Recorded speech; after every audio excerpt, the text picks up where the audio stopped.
তো হ্যালো বন্ধুরা, আপনারা দেখতে পাচ্ছেন সেই পানি মুড়ে কাজ। তো এত পানি দেখেন, পানিতে মাথা টাথা সব ভিজে গেছে। আজকে আমাদের এই অবধি কাজ হয়ে গেল, আর কাজ করব না। কাজ করবা নি কার? পানিতে কাজ করা যাবে না, বহুত পানি। দেখো ডাব খাচ্ছে এখন। পাতা দেখো, পেছনে পাতায় লোড, কোনো গাড়িওয়ালা আসছেই না, এত পাতা গাড়ি তুলতে হবে। পানিতে পানি খাচ্ছে দেখেন।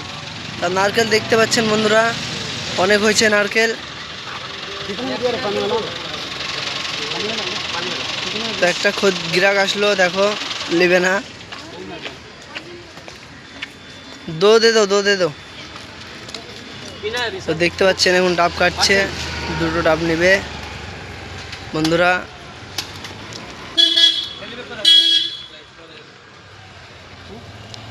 লাইক কমেন্ট ভিডিওটা শেয়ার বেশি করে দিবেন, তাতে আমরা আগে আরও যেন ভালোভাবে ভিডিও বানাতে পারি।